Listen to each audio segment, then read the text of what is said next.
In a sleek Chicago fintech office, a seasoned operations analyst was about to discover the ultimate betrayal. What started as checking her annual bonus email took a shocking turn when she came face to face with corporate nepotism at its worst. Rhea Lin wasn't your typical corporate employee. For 8 years, she had spent her life building every system that kept the company running, known for her quiet excellence and institutional knowledge that made her irreplaceable. When she encountered the news that half her hard-earned bonus was funding the CEO's daughter's leadership development, she had no idea she was walking into a battle between competence and connections. Rhea's response, strategic silence instead of explosive confrontation, that would lead to the complete collapse of everything she'd helped build. What began as a simple bonus cut would become a masterclass in the power of walking away. The Chicago fintech world would never be the same after witnessing what happens when the person who actually runs a company decides to stop fixing everyone else's mistakes. Before we jump back in, tell us where you're tuning from, and if this story touches you, make sure you're subscribed, because tomorrow I've saved something extra special for you. The email arrived at 3:47 p.m. on a Tuesday like it always did, every December 15th, for the past 8 years. Subject line: Annual Compensation Review, same sender, Zara Patel, Director of HR, same corporate template font, but this time when I opened it, my chest went cold. My bonus was cut in half. Not reduced, adjusted or modified, cut in half, from 30 with a cheerful note at the bottom, explaining that the remaining funds had been allocated to support our exciting new leadership development grant initiative. We're thrilled to invest in the future of our company. It said with an exclamation point, like they were announcing free bagels in the break room. I stared at the screen for a full minute, watching the cursor blink next to the number $16,000, like it was mocking me. 8 years of staying late, of fixing what broke, of being the person everyone came to when the system crashed, or the client panicked, or the vendor threatened to walk. 8 years of building every process that kept this place running, and now half my bonus was funding someone else's development. I didn't storm into anyone's office. I didn't send an angry email. I didn't even let my expression change. Because that's what you learn when you're the fixer. You stay unreadable. But something inside me cracked just slightly, like ice on a lake when the temperature drops too fast. Instead, I did what I always did. I documented everything. I saved the email. I screenshotted the bonus breakdown. I opened a new folder on my personal drive and titled it Exit Strategy, because for the first time in 8 years I was thinking about leaving.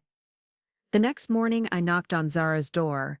Her office was exactly what you'd expect from someone who specialized in corporate wellness: pastel motivational poster, diffuser pumping lavender oil, and a coffee mug that said, "Choose joy" in cursive font. She looked up from her laptop with that practiced smile that never quite reached her eyes. "Rhea, hi, come in. I was just thinking about you." I sat down across from her desk and placed my phone on the armrest. "Record. I wanted to discuss my bonus." Her smile didn't waver.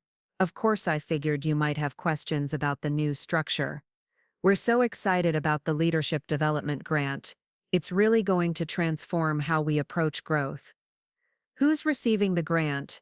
"Well, it's more of a holistic investment in emerging leadership. We're bringing in fresh perspectives, new energy." She paused, like she was choosing her words carefully. "Jacob's daughter Savannah is going to be joining us as our first leadership fellow." There it was. The truth wrapped in corporate speak. My bonus was paying for the CEO's daughter to play executive while I kept the lights on. "I see," I said, keeping my voice steady, "and my role in this transition." Zara leaned forward like we were conspiring. "You're going to be instrumental, Rhea. Your institutional knowledge is invaluable. You'll be mentoring Savannah, helping her understand the systems. Think of it as passing the torch. Passing the torch to someone who hadn't earned it, hadn't built it, hadn't even applied for it." "When does she start?" "Next Monday. We're planning a welcome reception Friday afternoon. Nothing too formal, just a chance for everyone to meet her." Zara's smile widened. "I think you'll really connect with her. She's got such innovative ideas about streamlining processes. I nodded, stood up and walked to the door. Then I turned back. Just to clarify, my bonus was cut to fund her position. Not cut, Rhea reallocated. We're investing in the future. Walked back to my desk. My desk, the one I'd chosen 8 years ago. When this company had 12 employees and 1 bathroom, and I was the second person they hired to keep things moving. I'd built the client database from scratch. I'd created the onboarding system that reduced training time by %. I'd negotiated with vendors and smoothed over crises and stayed late to fix what broke. And now I was being asked to train my replacement. That afternoon, I started backing up files. Not the company's files. My files. The processes. I'd documented the client notes. I'd maintained the system maps. I'd drawn everything I'd created to keep this place running.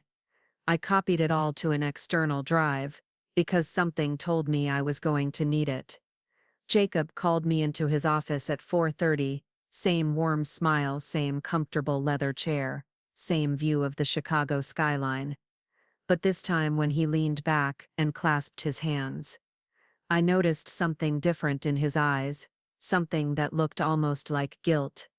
Rhea, I wanted to talk to you personally about the changes coming up. You mean your daughter? He blinked, surprised by my directness.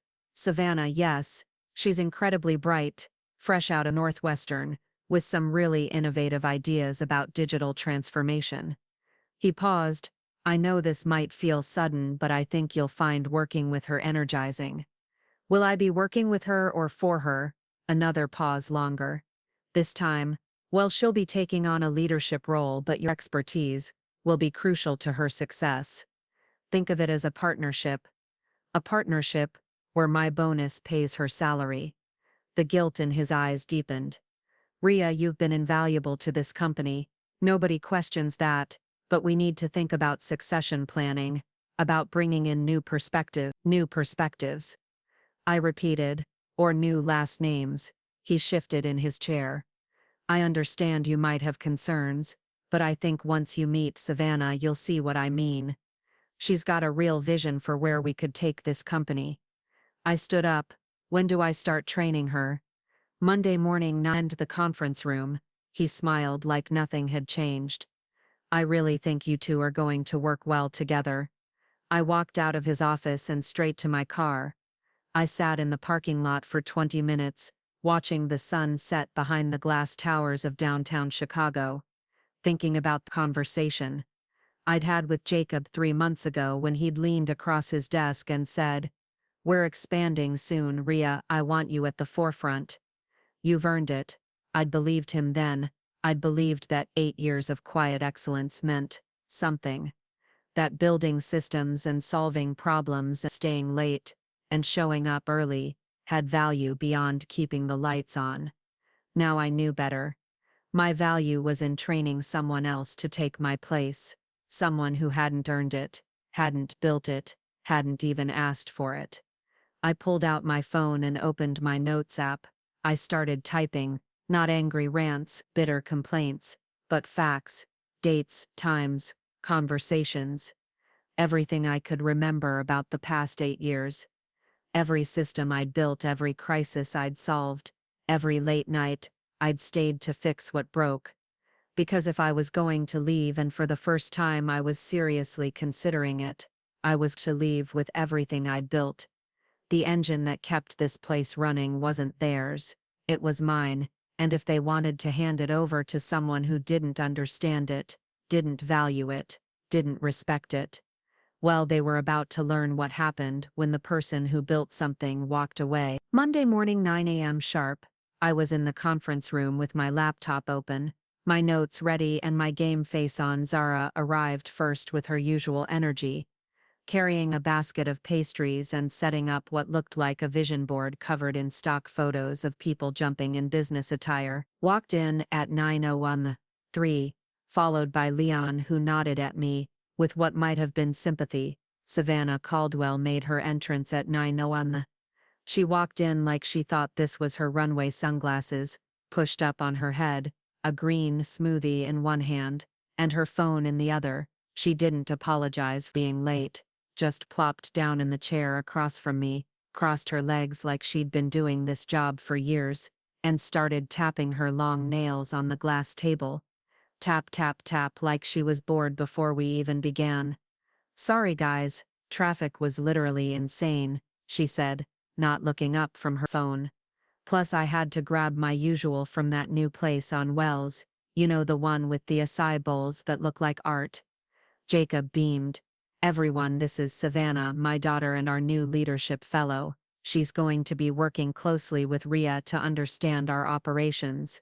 Savannah finally looked up from her phone and smiled.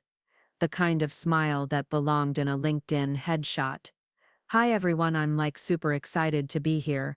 I've been following the company's journey for years. Well, through Dad, obviously, and I have so many ideas about how we can optimize our processes." I watched her carefully, noting the way she spoke in uptalk, like everything was a question. Noting how she said optimize like it was a magic word that solved problems. "Rhea," Jacob continued, "would you walk Savannah through our client segmentation system?" I nodded, clicked open my laptop and brought up the dashboard. I'd spent 3 years perfecting our client segmentation is built around behavior patterns, engagement levels, and lifetime value. We have 5 primary tiers ranging from high-touch enterprise accounts to automated small business clients. Each tier has specific communication cadences, protocols, and pricing structures. Savannah's eyes glazed over halfway through the first sentence. "Okay, wait," she said, holding up her hand like she was stopping traffic. "This feels super complicated. Like, why do we need 5 different categories? Can't we just treat everyone the same but better?" I paused. "Because different clients have different needs.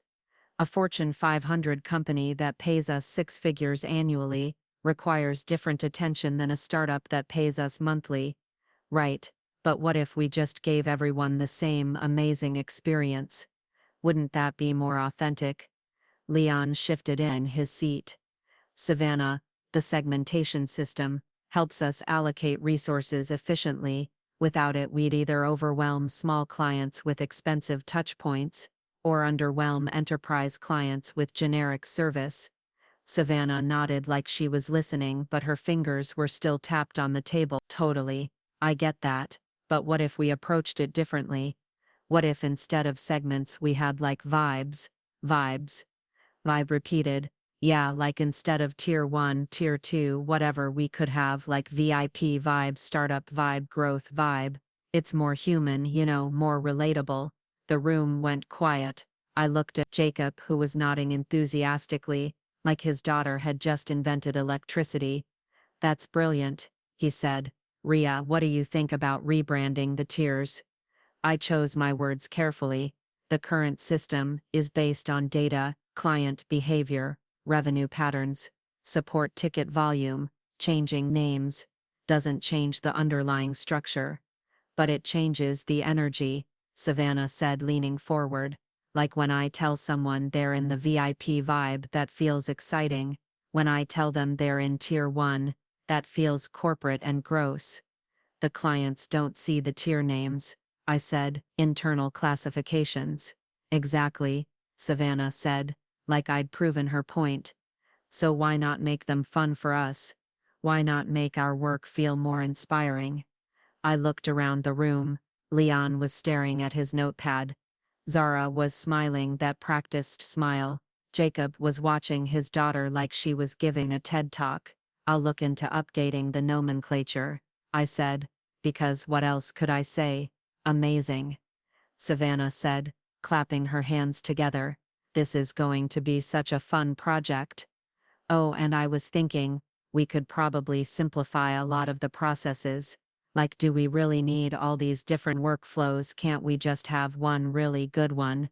Different clients require different approaches," I said again. "But what if they didn't? What if we just had one incredible approach that worked for everyone?" I felt something shift inside me, like a gear slipping out of place. This wasn't about fresh perspectives or new energy. This was about someone who didn't understand the systems I'd built, trying to dismantle them because they looked complicated. I'll prepare some documentation, I said, so you can understand why each process exists. Perfect, Jacob said. I think this is going to be a great partnership. After the meeting, I walked back to my desk and opened my laptop. I had 17 new emails, including 3 from clients asking about project timelines, and 1 from our biggest vendor, asking about a contract renewal. I handled them all, like I always did, efficiently, quietly, with fanfare.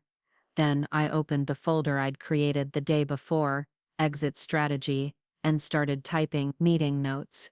Day 1 with Savannah. Caldwell. She wants to rename client segments to vibes and eliminate process differentiation because it's too complicated. Suggested treating all clients the same regardless of revenue or needs. I paused, then kept typing. She was 17 minutes late to her first meeting, spent most of it on her phone, and showed no understanding of why systems exist beyond making her work feel more inspiring. I saved the document and closed my laptop. This was going to be a long transition. Found her in my dashboard at 2:30 p.m. on Thursday afternoon, fingers flying across the keyboard, deleting files like she was cleaning out her email inbox. I watched from the doorway as archived client notes disappeared, one by one. Notes I'd maintained for 3 years that contained the history of every major account, every preference, every pain point, every success. Savannah, I said, stepping into the room. What are you doing? She looked up with that same bright smile. Oh hey Rhea, I'm just doing some spring cleaning in here. There's so much old stuff cluttering up the system. I walked over to her screen and felt my chest tighten. She'd deleted Marcel Grant's entire account history, 4 years of detailed notes about his company's acquisition patterns, his team's communication preferences, his quarterly budget cycles, all gone. Those aren't clutter, I said, trying to keep my voice steady. They're client records, but they're like super old, she said, clicking delete on another folder. Some of this stuff is from 2021. Who needs notes from 3 years ago? Marcel does, I said. He's our 3rd largest client, and he references those historical projects in every quarterly review. Savannah shrugged. Then we'll just ask him to remind us. It'll be more collaborative that way. I stared at her. She had just deleted the institutional memory of a $250,000 account, and she thought it would be more collaborative to ask the client to recreate it. Savannah, you need to stop, I said. Those files contain critical information about client preferences, project histories, billing agreements. Rhea, she said with a tone that suggested I being difficult. I know change is hard, but we need to let go of old ways of thinking. These files are just taking up space. They're not taking up space, they're providing context. Context for what? I opened my mouth to explain, then closed it again. How do you explain to someone that client relationships are built on continuity? That knowing a client's history means anticipating their needs? That institutional memory is what separates good service from great service? I'll restore them from backup, I said. Actually, Savannah said, closing the laptop, I think we should leave them deleted. It's like a fresh start. That night I drove home, in silence. My phone buzzed with a text from Ava, one of the junior engineers I'd mentored. Hey Rhea, I noticed some of the client logs are missing from the system. Is everything okay? I texted back. Everything's fine, just some reorganization. But everything wasn't fine. The next morning, Marcel called Rhea, he said in that blunt way that made him one of my favorite clients. I'm trying to pull the specs from the Henderson project, but the system says the files don't exist. My stomach dropped. I'll look into it, Marcel. This is the 2nd time this month files have gone missing. What's going on over there? I could have explained. I could have told him that we had new leadership and that person was deleting historical records. I could have said that the person responsible for maintaining the systems was being trained to replace me. Instead, I said, get those files restored and sent to you within the hour. Good, he said, because I'm presenting to my board next week, and I need those case studies. I hung up and immediately called Zara. Zara.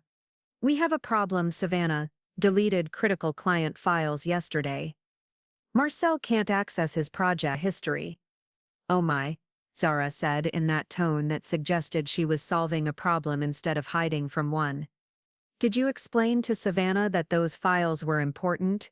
I tried. She said, they were clutter. Well, I'm sure she didn't mean to cause any issues. She's still learning. Maybe you restore them from backup and then set up some clearer guidelines about what files to keep. Zara, she deleted 4 years of account history. I understand that must be frustrating. Rhea, but let's focus on solutions. What do you need from me to fix this? I closed my eyes and counted to 5. Savannah to stop deleting files until she understands what they contain. Of course, I'll have a gentle conversation with her about being more careful. I hung up and opened my laptop. I spent the next 2 hours restoring Marcel's files from my personal backup, the one I'd started maintaining when I realized the company's backup system was unreliable. I sent him everything he needed with a note, explaining that we'd had a system glitch. He replied within minutes, "Thanks, Rhea. You always come through." I stared at that message for a long time, thinking about the last time Jacob had thanked me for fixing something. It had been months. Maybe longer. That afternoon I updated my exit strategy folder with a new document titled System Damage. I documented every file Savannah had deleted, every client impact, every hour I'd spent fixing her mistakes. Then I did something I'd never done before. I stopped fixing things. When Savannah deleted another folder of vendor contracts, I didn't restore them. When she renamed our client communication templates to things like Vibe Check Email and Collaboration Celebration, I didn't change them back. When she scheduled a meeting with our biggest client to discuss optimizing their journey without reviewing their account history, I didn't warn her, I just watched. Because for the first time in 8 years I realized that fixing other people's mistakes wasn't helping anyone. It was just enabling them to keep making mistakes. And I was done enabling. Friday afternoon, Ava knocked on my door. "Rhea, can I ask you something?" "Of course. Are we supposed to be using the new templates Savannah created because the Vibe Check email doesn't have any of the standard legal language?" I looked at her, this bright, capable engineer who'd been with us for 2 years, who'd learned to write clean code and manage client expectations, and who was now being asked to send emails that said things like, "Hope your day is filled with positive energy." "What do you think?" I asked. "I think it's going to confuse clients." "Then trust your instincts." She nodded and turned to leave, then paused. "Rhea, are you okay? You seem different this week." Preparing and narrating this story took us a lot of time, so if you are enjoying it, subscribe to our channel. It means a lot to us. Now back to the story. I smiled, the first genuine smile I'd had in days. I'm learning to let go. That weekend I made a decision. I wasn't going to fix Savannah's mistakes anymore. I wasn't going to cover for her gaps in knowledge. I wasn't going to work late to undo what she'd done during the day. I was going to let the systems I'd built speak for themselves, and if they broke, well, maybe that would finally show everyone what I'd been trying to tell them for 8 years. The engine that kept this place running wasn't expendable. The breaking point came on a Tuesday morning when I watched Savannah send a Slack message to our entire client services channel that read, "Just had the most amazing coffee meeting with the Peterson Group team. They are literally so basic, but in a cute way. Lol, their whole vibe is very 2019 startup energy. But we can totally work with that." I stared at my screen, feeling something cold settle in my stomach. The Peterson Group wasn't just any client. They were a legacy financial services firm that had been with us for 4 years. They brought in $180,000 annually, and their CEO Margaret Peterson was known for her no-nonsense approach to business relationships. The message had been sent at 9:47 a.m. By 9:52 a.m., 17 people had seen it, including Ava. Immediately messaged me privately. Did she just call our client basic in the company Slack? I didn't respond, because I was too busy watching the reactions roll in. Leon had replied with a thumbs-up emoji, which meant nothing. Dina from finance had added a laughing face, which meant everything. Nair from legal hadn't responded at all, which in Nathan's world meant he was already taking screenshots. And Kofi, our summer intern, had replied, "Wait, is this the same Peterson group that's been in the news for acquiring 3 competitors this quarter?" Savannah's response, "Yeah, they're definitely having a moment, but like a very corporate moment. You know." I closed Slack, opened my exit strategy folder and started typing day 12. Savannah posted disparaging comments about major client, in company communications, described 180K annual client as basic, and 2019 startup energy team including junior staff who now have permission to mock clients. Then I did something I'd never done before in 8 years of working at this company. I didn't fix it. I didn't message Savannah privately. I didn't alert Jacob. I didn't delete the message or talk to Zara about damage control. Let it sit there in the channel, like a lit fuse waiting to burn down everything around it, because I was done protecting people from their own incompetence. An hour later, Kofi knocked on my door. "Rhea, can I ask you something?" "Sure." "That message from Savannah about Peterson Group, that's not normal, right? Like we don't usually talk about clients that way." I looked at him, this 22-year-old kid, who'd been with us for 6 weeks, who'd already learned more about professional standards than our leadership fellow had in 3 months. "What do you think?" I said. "I think, if Margaret Peterson say that message, she'd fire us." "Probably." He shifted his weight. "Should I tell someone?" I met his eyes. "You should follow your conscience." He nodded, and left my office. I knew what he was going to do, and I didn't stop him, because sometimes the truth needs a younger voice to carry it. That afternoon my phone buzzed with a message from an unknown number. "Hi. This is Margaret Peterson. I received a concerning screenshot from someone at your company regarding internal communications about my organization.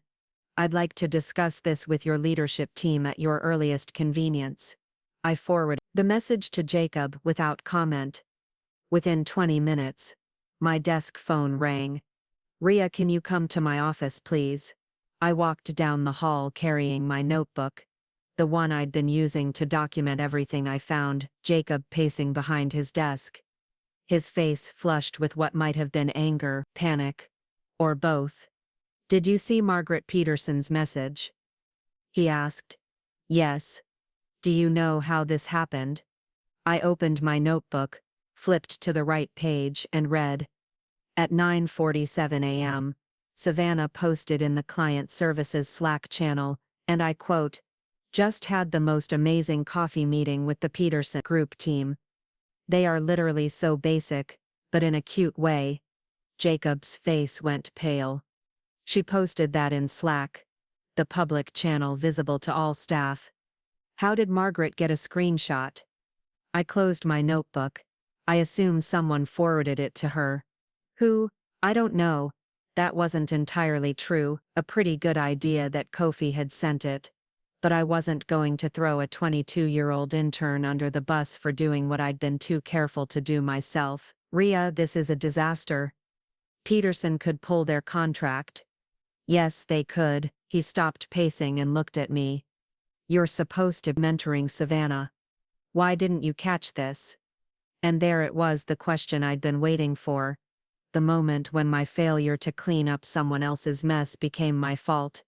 "I'm not monitoring her Slack messages. Jacob, I'm training her on operational procedures." "But you saw the message." "Yes. And you didn't think to address it." I met his eyes. "I thought she was old enough to understand that calling clients basic in company communications was inappropriate." He ran his hands through his hair. "What do we do now? We apologize. We take responsibility.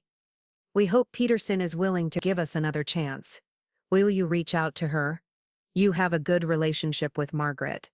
And there it was again, the assumption that I would fix what broke, that I would smooth over the crisis, that I would use my relationships to cover for someone else's incompetence. No, I said. No, won't reach out to Margaret Peterson on Savannah's behalf.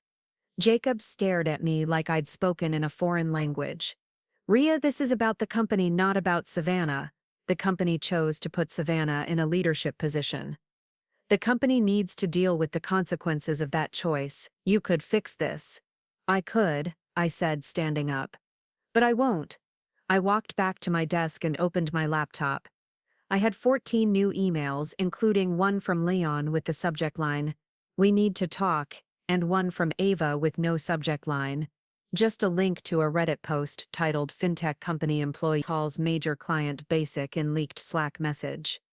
The post had been up for 3 hours and already had 847 upvotes and 156 comments. Most of them were from people in the industry sharing their own stories about unprofessional communications and entitled leadership. One comment stood out for someone with the username FinanceVet22. "I've worked with this company before. Their ops team is solid, but management is a mess. Feel bad for the people who actually know what they're doing." I screenshotted the post, added it to my documentation, and kept working. At 4:30 p.m. Zara called an emergency all-hands meeting. "Team," she said, standing at the front of the conference room with her practiced smile looking slightly strained. "We want to address some concerns that have come up regarding our internal communications." Savannah sat in the front row looking confused, like she genuinely did understand why everyone was acting strange. Moving forward, Zara continued, "We'll be implementing new guidelines for professional communication to ensure we're always representing our clients with the respect they deserve." Leon raised his hand. "Will there be consequences for the existing violation?" Zara's smile wavered. "We're treating this as a learning opportunity. We believe in growth mindset over punishment." I watched the faces around the room. Ava looked frustrated. Nathan was taking notes. Kofi was staring at the table and Dina was shaking her head slightly. After the meeting, Leon cornered me by the elevator. "Rhea, this is insane. Peterson could destroy us on social media." Yes, she could. And management is calling it a learning opportunity. Apparently, why aren't you doing something? You're the only one Jacob listens to. I pressed the elevator button. "I'm not responsible for fixing other people's mistakes anymore." "Leon, but the company made its choice when it cut my bonus to fund her position." The elevator doors opened. Now they get to live with that choice. That night I sat in my kitchen with a cup of tea and opened my laptop. I had 7 missed calls from Jacob, 4 text messages asking me to reconsider reaching out to Peterson, and 1 email from our biggest competitor asking if I was interested in discussing new opportunities. I deleted Jacob's messages, responded to the competitor with "not at this time, but thank you for thinking of me," and opened a new document. Day 12 continued. Management refused to hold leadership fellow accountable for calling major client basic in public forum. Framed professional misconduct as learning opportunity. CEO asked me to use personal relationship to fix problem. I declined. I saved the document and closed my laptop. The first time in 8 years I was letting the company fail without trying to catch it. And it felt like freedom. The system failure started small, like most disasters do. On Monday morning, Savannah rolled out what she called Client Flow 2, which was really just the same segmentation system I built, except she'd renamed everything and removed half the logic that made it work. She'd turned our 5 carefully calibrated tiers into 3 broad categories called VIP Experience, Growth Partners, and Emerging Opportunities. And she'd eliminated the automated routing that sent different type of inquiries to different specialists. "It's so much cleaner," she announced in the Tuesday team meeting, pulling up her new flowchart on the conference room screen. "Instead of all those complicated rules, we just have 3 simple paths. Everyone gets great service, but VIPs get extra love. Leon's face as he processed what she'd done. Savannah, what happens when a growth partner client has a technical issue that requires enterprise-level support? They get the same great service as everyone else. But what if they need specialized expertise that our general support team doesn't have? Savannah waved her hand like she was swatting away a fly. Leon, you're overthinking this. The whole point is to simplify. If we train everyone to handle everything, then we don't need specialists. That's not how expertise works. Ava said quietly. Sure it is. Savannah said with that confident tone made me want to scream. It's just a mindset shift. Instead of thinking I can't help this client because they're in the wrong tier, we think, how can I help this client right now? I opened my laptop and started typing notes because I knew what was coming.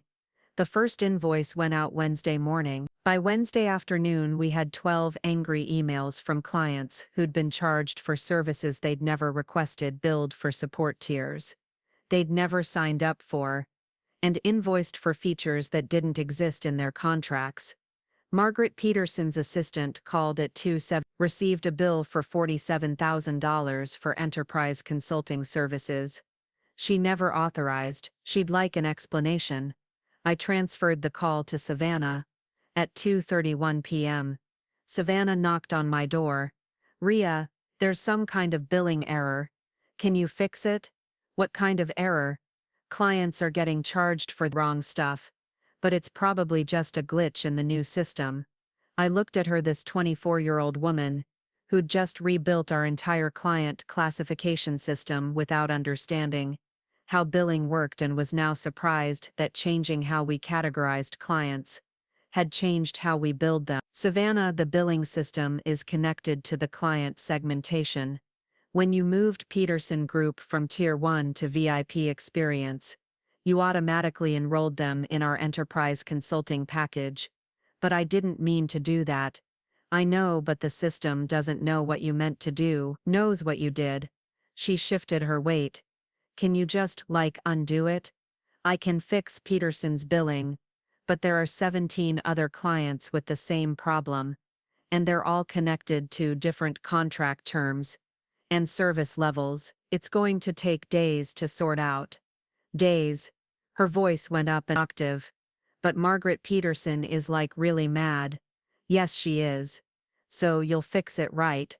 I looked at her for a long moment. This person who'd taken my bonus, my title, my role, and was now asking me to fix the mess she'd made with the systems I'd built. No. I said. No, I won't fix it. You broke it, you fix it. Her face went through several expressions. Confusion, anger, panic. But Rhea, I don't know how. Then you should learn. But I need help. Then ask Jacob. I turned back to my computer and started working on other things while Savannah stood in my doorway making small, desperate sounds. Thursday morning, we had 23 billing disputes, 3 clients threatening to terminate their contracts, and 1 very angry email from Margaret Peterson's legal team, requesting copies of all communications regarding their account changes. Jacob called an emergency meeting. Tired and stressed. We're experiencing some challenges with the new client system. Challenges, Leon said. We've got half our client base questioning their bills. It's a transition period, Jacob said. These things happen when you implement new processes. These things happen when you implement broken processes, Nathan said. Quietly, Jacob's jaw tightened. Nathan, I need solutions, not criticism.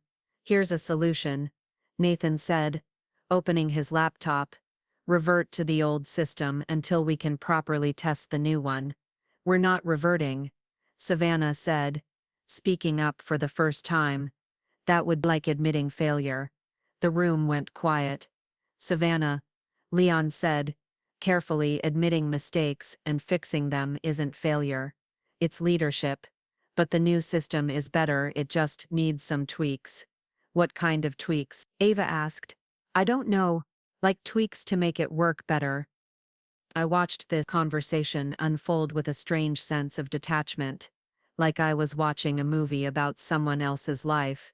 Here was a room full of competent professionals, trying to explain basic cause and effect to someone who'd never learned that actions have consequences. Rhea, Jacob said, turning to me. You've been quiet. What's your recommendation? Every face in the room turned toward me, waiting for me to solve the problem, to find the fix, to make everything work again, like I always had. My recommendation, I said, standing up, is that the person who designed the new system should be the person who fixed it. I walked out of the meeting. An hour later, Jacob knocked on my door. Rhea, we need to talk. About what? About your attitude. This isn't like you. I ignored them all and focused on Marcel's files. By noon, I had calls from 3 other clients reporting similar problems. Sarah Chen, from Midtown Capital, couldn't access her quarterly reports. David Kim, from Chicago Ventures, found his entire project history wiped. Tom Rodriguez, from Great Lakes Financial, discovered that his custom dashboard had been simplified into uselessness. I helped them all, not because I had to, but because I could. Because somewhere in my personal archives I had copies of the work they needed. Because 8 years of obsessive documentation meant I could rebuild from memory what Savannah had destroyed in ignorance. The news broke at 2:17 p.m. A tweet from A Finance Vet 22, the same Reddit user who'd commented on Savannah's basic client post. Update: same fintech company appears to have deleted multiple client project histories. Multiple sources confirm complete file loss affecting 4+ major accounts. This is a massive compliance violation. The tweet was retweeted 47 times in the first hour. By 4 p.m., there was a thread on R Finance, titled "Chicago Fintech Wipes Client Files. How is this legal?" with 200 comments.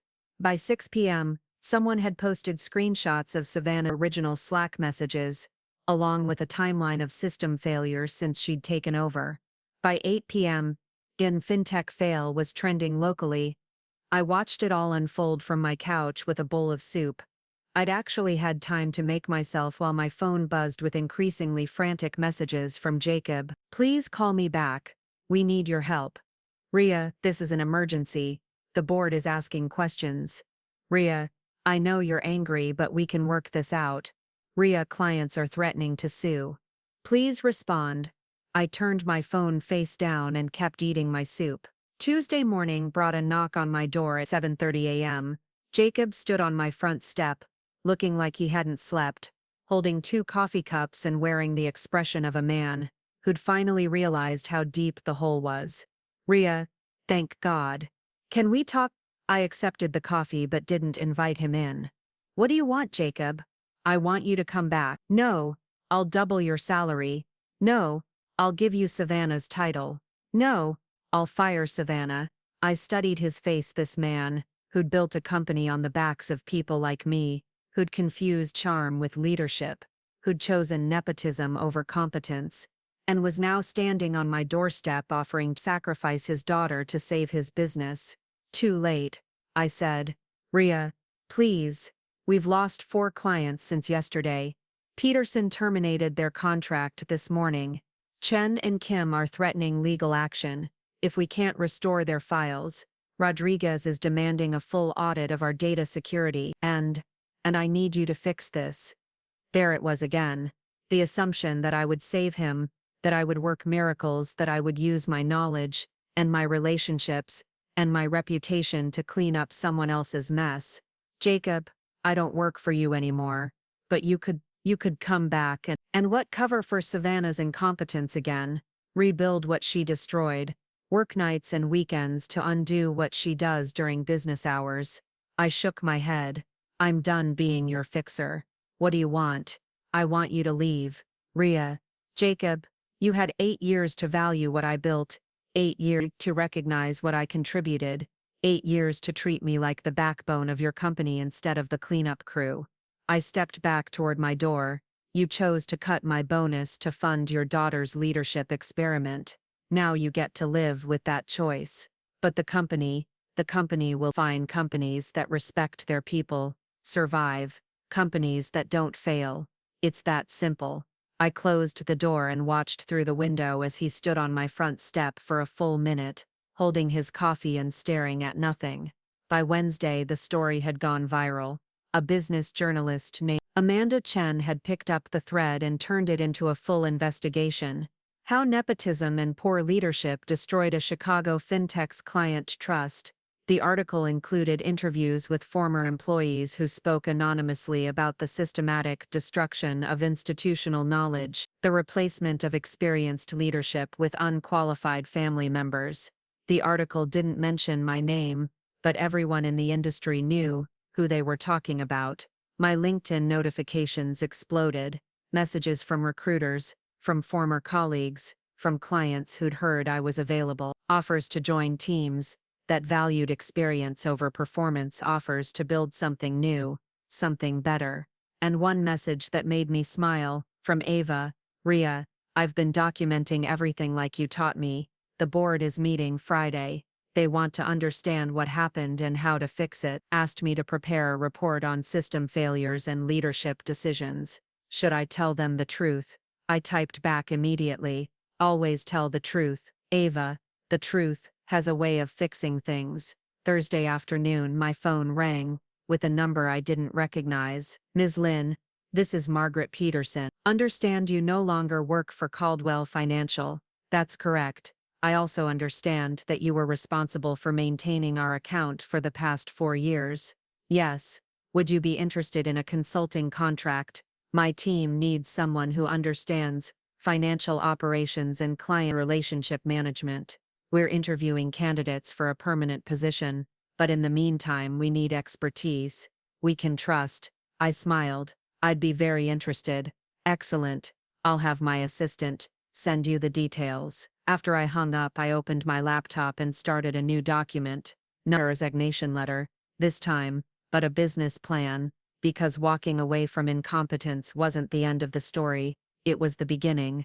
The hashtag started as a joke. Sarah Chen from Midtown Capital posted on LinkedIn, Friday morning. Shout out to Rhea Lin, who saved my Q4 presentation by having backups of files that her former employer somehow accidentally deleted.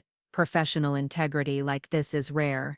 Bring back Rhea. Within an hour, the hashtag had been picked up by David Kim, Tom Rodriguez, and a dozen other clients who'd worked with me over the years. Bring back Rhea is the person who stayed late to fix our integration when their dev team broke it on a Friday afternoon. Bring back Rhea never promised what she couldn't deliver, and always delivered what she promised. Bring back Rhea understood that client relationships are built on trust, not buzzwords. By noon, former employee had joined in. Nathan from legal posted, some people talk about accountability, others document everything and let the facts speak. Bring back Rhea knew the difference. Leon finally found his voice after years of silence. Bring back Rhea built the systems that kept us running while management took credit. Classic case of punishing competence and rewarding connections. Even Kofi, the intern who'd leaked Savannah's Slack messages, posted a thread. As an intern, I watched Bring Back Rhea mentor junior staff with patience and respect while leadership treated employees like content for their personal brand. Storytime thread 1-1. I watched it all unfold from a coffee shop in Lincoln Park where I was meeting with a headhunter who specialized in placing operations executives at growing companies. My phone kept buzzing with notifications, but I kept it face down and focused on conversation. The market is hot for someone with your background, Jennifer, the headhunter was saying, especially after the Caldwell Financial situation. Everyone wants to hire the person who built those systems before they get hired by a competitor. What kind of timeline are we looking at? 3 companies that want to interview you next week. 2 more that are willing to wait until you're ready, 1 that's offering a signing bonus, just to take the meeting. My phone buzzed again.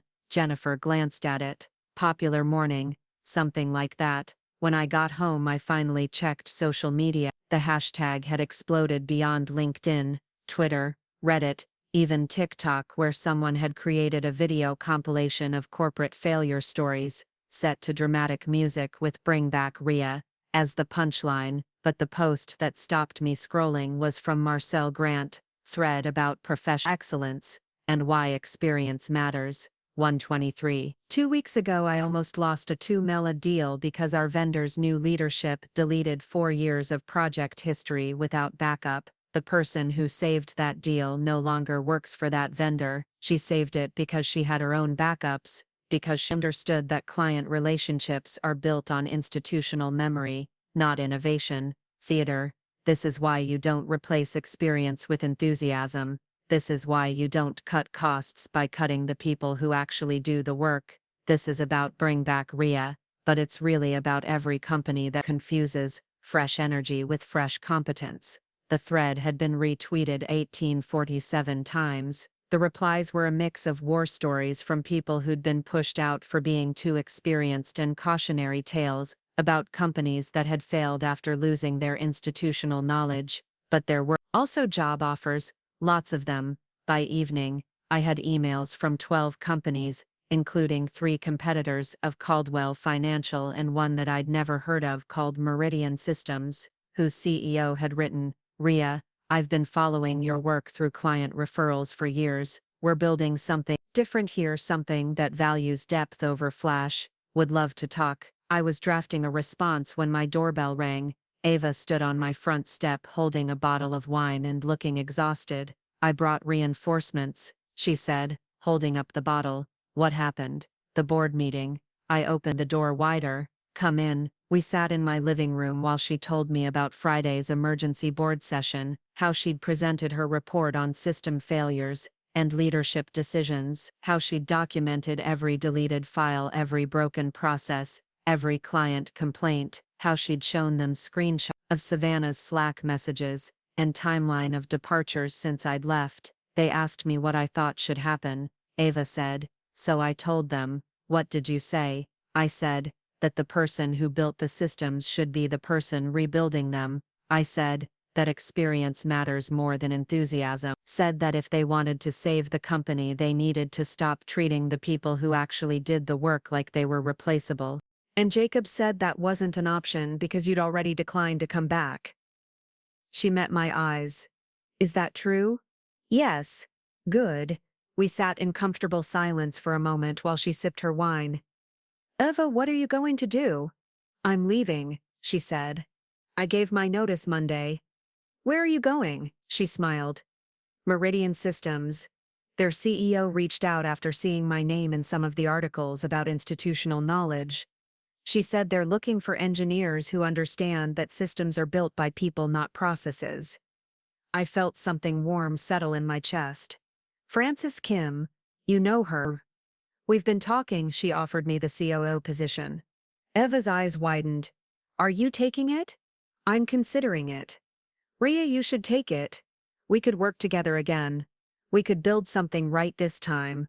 I looked at her, this bright, capable engineer who'd learned that speaking truth was more important than keeping peace, who'd documented everything and presented facts and refused to enable incompetence.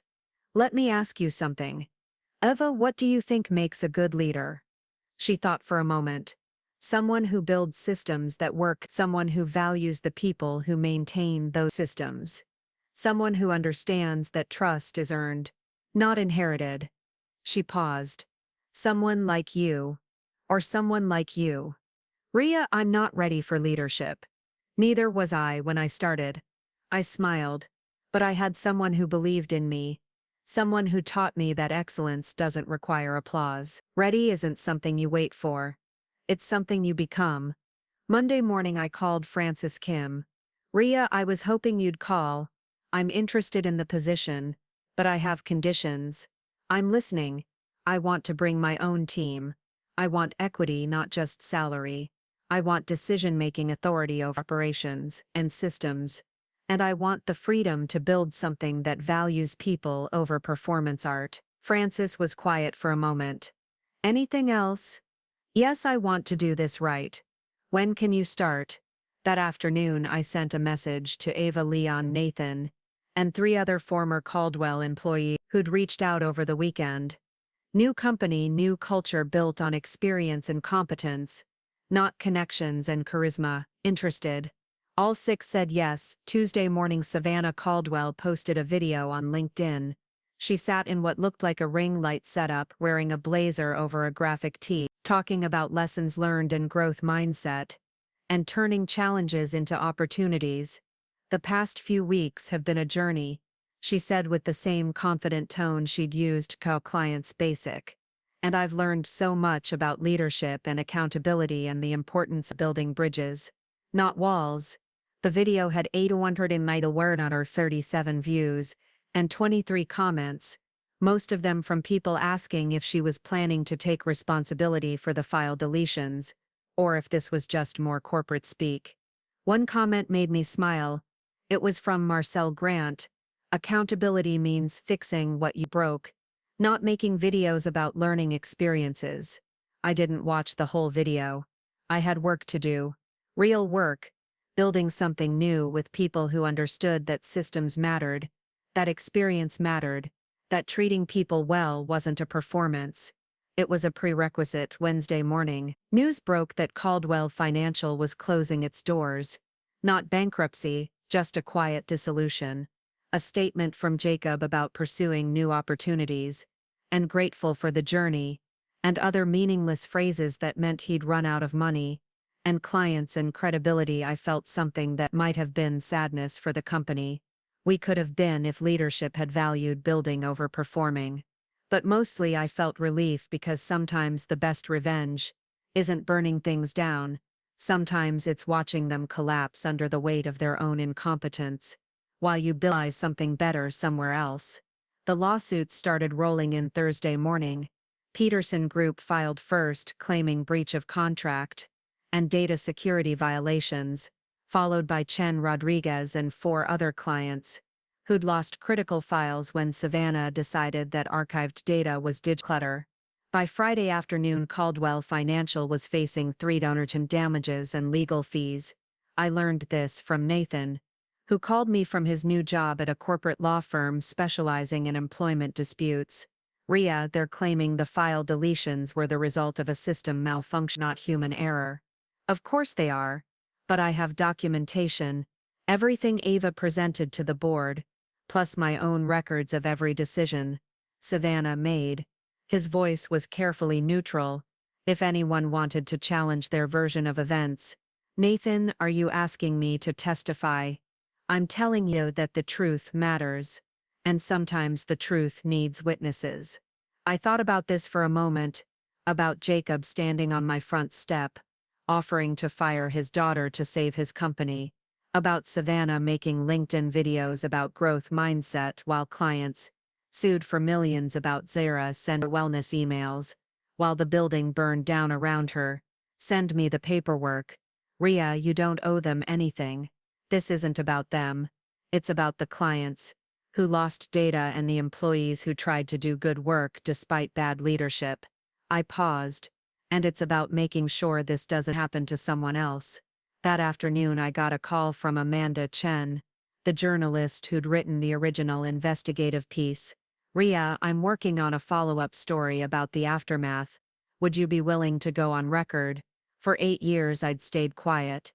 I'd fixed problems behind the scenes. I'd let other people take credit while I did the work.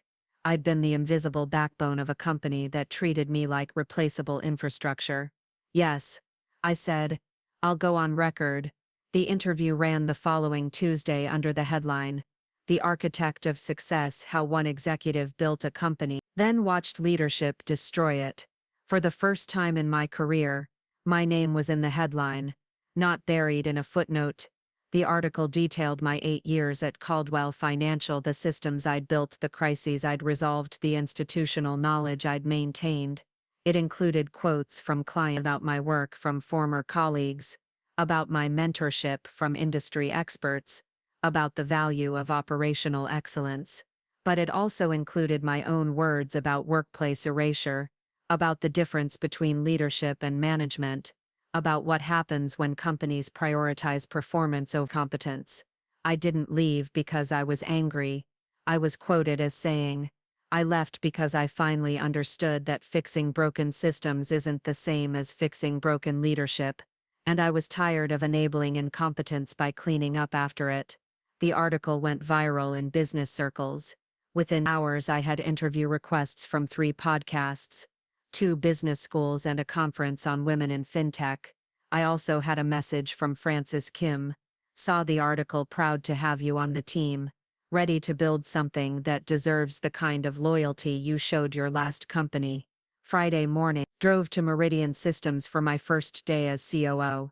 The office was smaller than Caldwell's, less sleek, less designed for Instagram photos. But there was something in the energy that felt different. People looked up when I walked in. They smiled, introduced themselves, asked what I needed. Frances met me at the door. Ready to build something. I'm ready.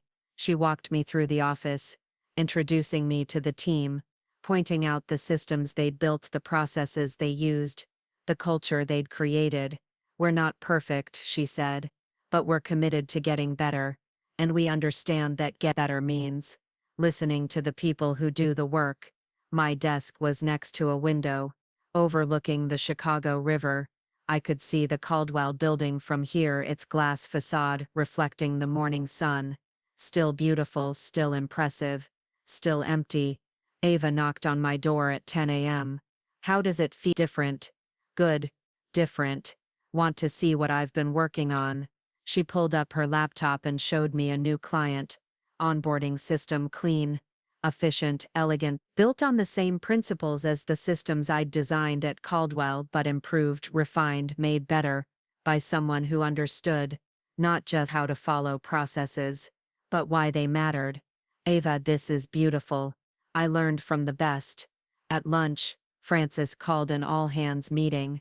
Team, I want you to meet Rhea Lin, our new COO. Some of you may have read about her work in the industry. Some of you may have heard about the situation at her previous company.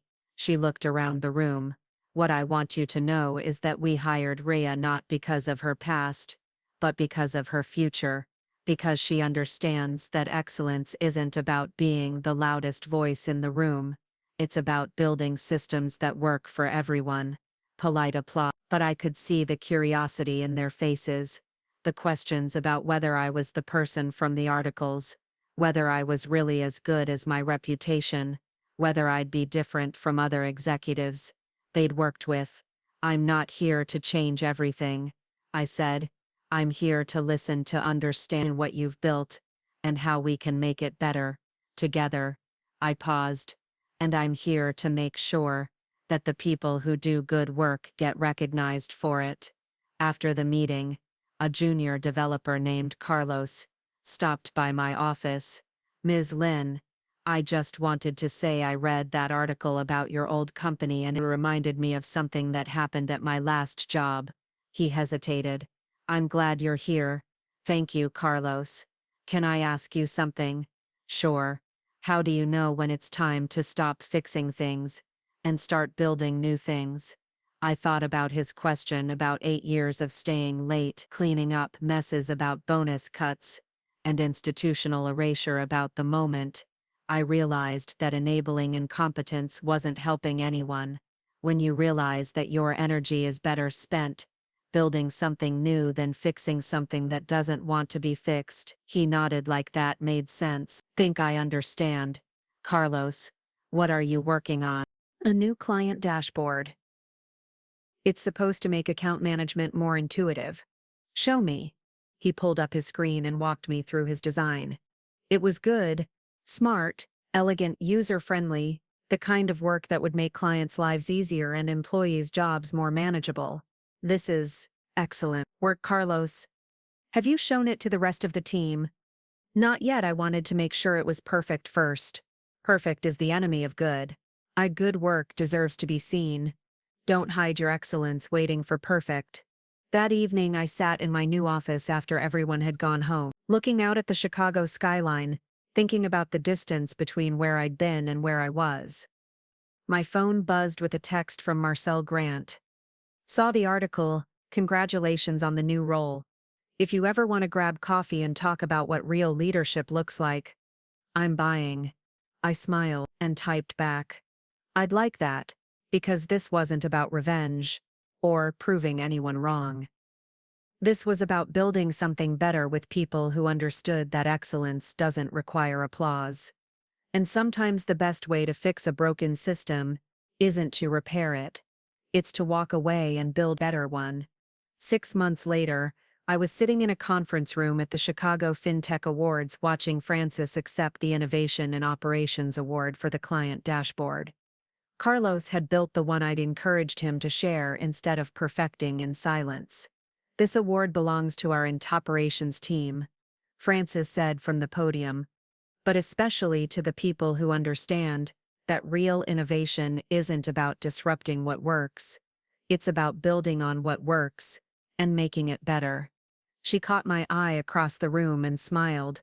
I thought about another awards ceremony 8 years ago, when Jacob had accepted a Rising Star CEO award and thanked the incredible team that makes everything possible. While I sat in the back row watching him take credit for systems I'd built, relationships I'd maintained, crises I'd resolved. The difference wasn't in the recognition, though that was nice. The difference was in the building. At Meridian, we'd grown from 47 employees to 83 in 6 months. Not because we'd hired fast, but because we'd hired right.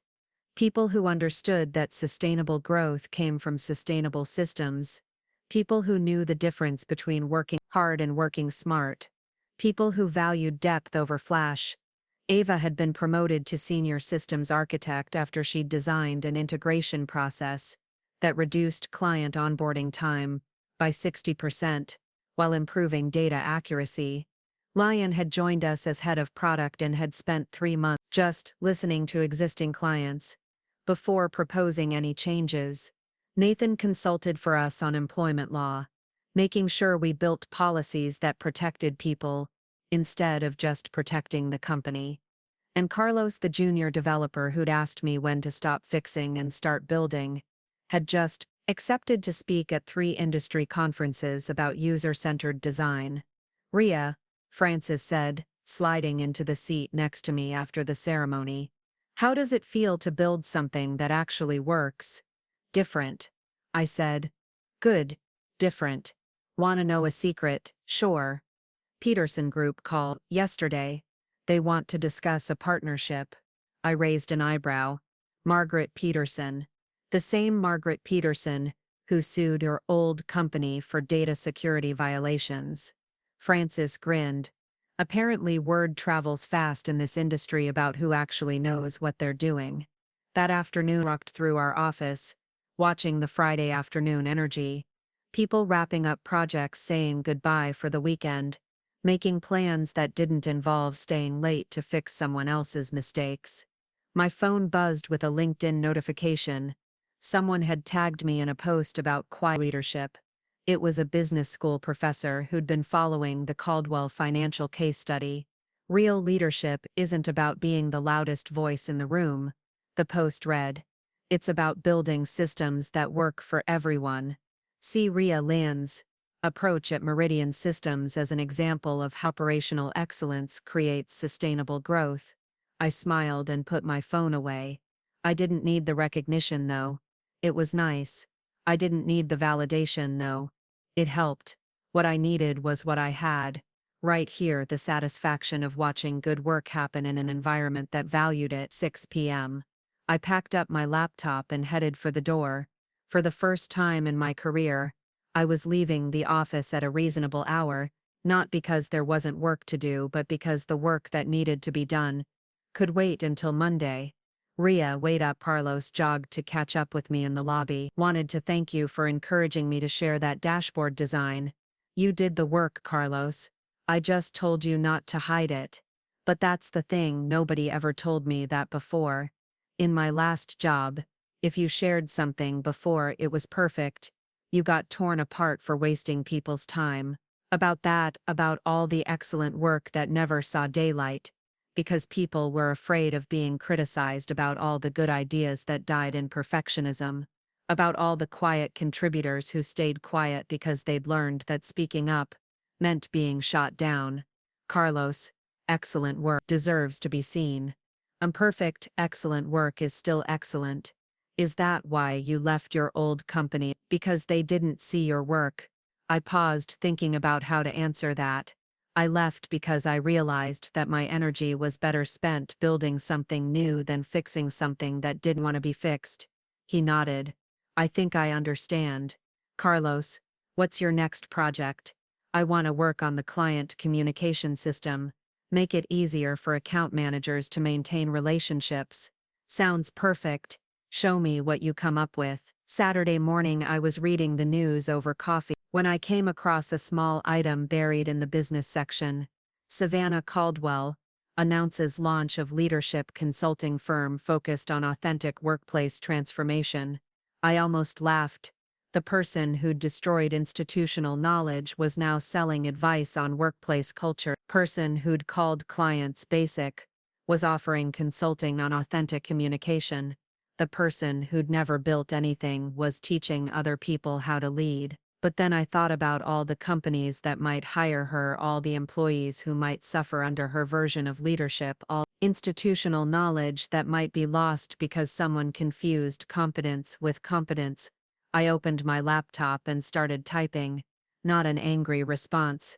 Not a public call-out. But something more useful. A blog post about the difference between leadership and management. About the value of institutional knowledge, about what it really means to build sustainable systems. About how to recognize and develop quiet excellence. I called it the architecture of excellence.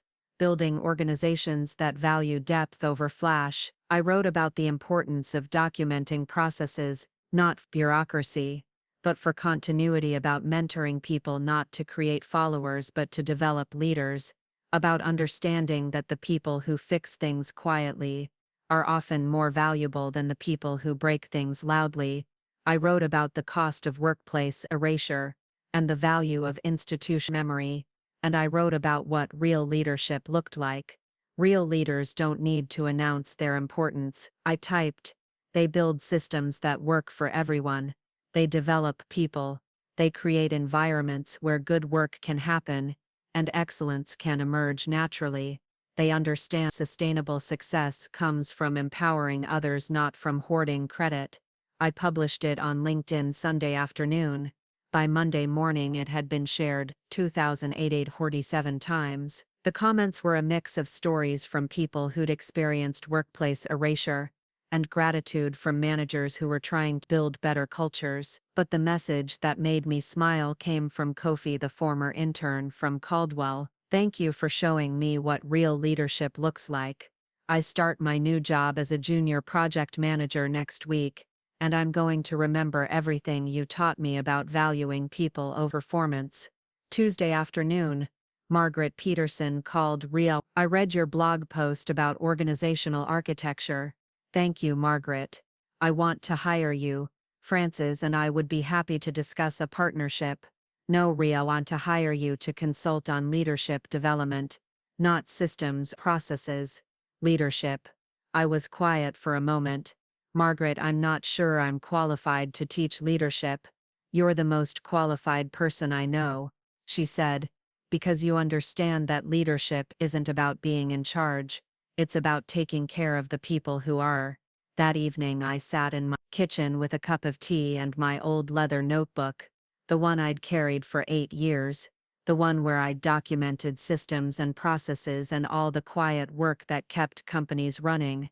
I flipped to a fresh page and started writing, not about systems this time, but about people, about Ava who learned to speak truth to power, about Carlos, who'd stopped hiding his excellence, about Leon, who'd found his voice, about Nathan, who'd learned that documentation was protection, about all the quiet contributors who did good work without fanfare, who built things that lasted, who understood excellence didn't require applause. I wrote about the difference between being heard and being seen, about the power of walking away from toxicity, about the choice between enabling incompetence and building something better, and I wrote about the quiet satisfaction of watching good work happen, environment that valued it, because that's what real leadership was, not the loud performance of authority, but the quiet architecture of excellence, not demanding credit but creating conditions where good work could flourish, not being the most important person in the room, but making sure everyone in the room could do their most important work. I closed the notebook and smiled, because sometimes the best revenge isn't proving anyone wrong, sometimes it's building something so right that the contrast speaks for itself, and sometimes the most powerful thing you can do isn't to burn down what's broken, it's to walk away and build something better, quietly, excellently, without needing anyone's permission or applause, just because good work deserves to exist in the world, and because the people who do good work deserve to be valued for it. That was enough. That was everything. Up next, you've got 2 more standout stories right on your screen. If this one hit the mark, you won't want to pass these up. Just click and check them out. And don't forget to subscribe and turn on the notification bell, so you don't miss any upload from